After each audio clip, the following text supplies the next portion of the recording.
highlighting talented people who are making an impact in their field, and our next guest is no exception. She started on Project Runway, and now she's the designer of a global brand with fashion-forward women's wear, celebrating the essence of her rich heritage.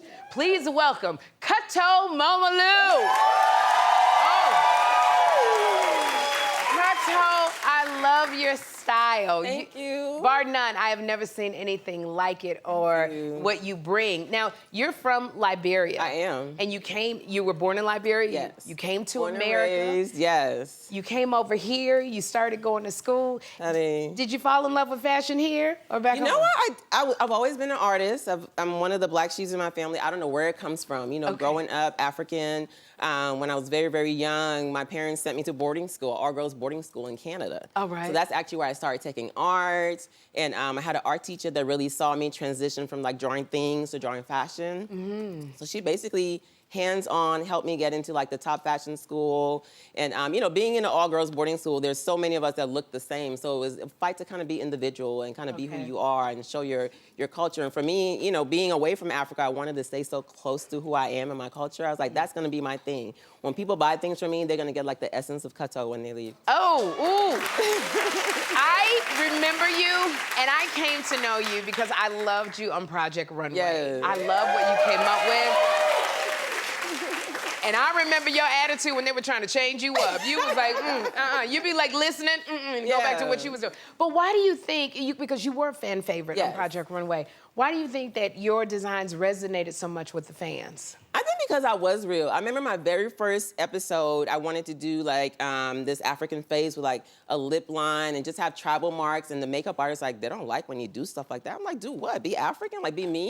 Yes. You're basically telling me not to be me, but they asked me to come here and they knew I was African when they asked me. So we're gonna do the lip and we're gonna see how it works out. And I think just, you know, sometimes it's not always good when you speak your mind, but I'm just tired of trying to be what everybody else wants me to be. Yeah. I'm a strong African woman, and I have pride in it. You know, some people take offense when you have pride in who you are. I'm proud of this beautiful, dark-skinned African creature that God created. And yeah, I'm gonna continue to be me. Koto said, and yeah. Now, you competed again for the 4th time this season. And I know you didn't want to return, but your kids, they were young for this. Yes, you know, after COVID, during COVID, I became like a kindergarten teacher, a high school teacher. Like every day, I literally walk like 10 miles a day just to like come down from the stress. And so you're not doing anything creative. No one's going anywhere, so no one's buying anything. So all that's happening, and like it really took my son to be like, Mom, you don't even sew anymore. I'm like, you know what, you're right. So like literally just asking God, like, let me find this fullness of my cup that I felt like was empty. And one night I got this email from them saying, hey, we're doing the 20th season. Do you want to come back? And in my head, I was like, not really, but I knew that was the thing that was going to get it out of me, because it really, the show, as crazy as it is, it brings things out of you that you never really even knew was in you.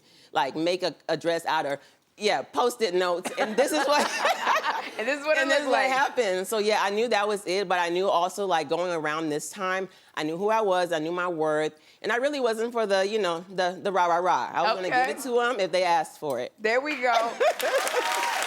And what we asked for, and you delivered in a major way. Congratulations on your showing at New York Fashion Week. Oh my gosh. Now this collection. Now, did you dedicate this collection to your dad? I did. You know, I started the collection and was already in way, and then like doing through it, like 2 o'clock in the morning one night, I got a phone call from my brother saying my dad had passed away. And so I kind of transitioned and just kind of pivoted. I wanted to dedicate it to him. Because years ago, my dad told me he was not going to pay for me to draw all day. So which is crazy, but you know, after we went through so much being in Africa, they saw my talent, and that was what was able to actually be a designer and call myself an African designer, being like my #1 fan, him and my mom. So I wanted to incorporate things. So I did menswear for the first time, and just wanted his essence to be in there. My dad loved to dress.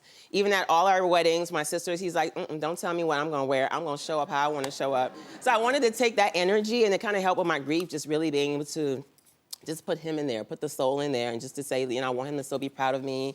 And I'm glad he was able to still, you know, see me on the runway and do so many, many, many things. Well, I know he is proud of you. You brought some of your looks.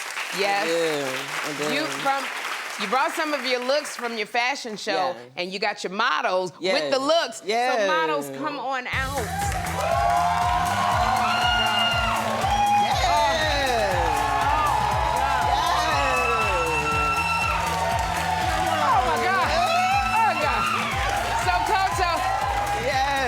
Can you quickly tell us about the looks here? Yes. Woo-hoo-hoo. Yes, you know, I'm head to toe. We started at the top. Shout out to Ashaka Givens for this beautiful hat. You know, when you enter the room, people, you have to enter the room and say, I have a statement to make. So this shirt actually says CKM Forever. Those are my dad's initials because he's going to live on forever. But this is one of those looks, Mother of the Brides. We're going to change the stigma. Don't just show up how your kids want you to show up. This is how you need to go to your kid's wedding. Okay? Oh, my goodness. This is how you send them off to the world. And can I tell, I just want to squeeze in here. Can you, can I come here? Yeah, that's what I'm talking about. Can you tell us about this look right here? You know what? You know, I love when a man puts on something and says, yes, I'm here, baby.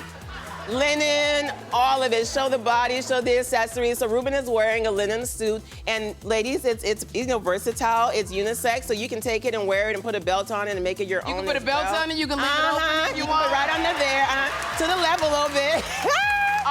All right, we got the last one. Yes, and this one, the gag is, this is actually the outfit I got taken off season 24, but you know what? We came again harder, okay? All right. Yes, show that leg, okay?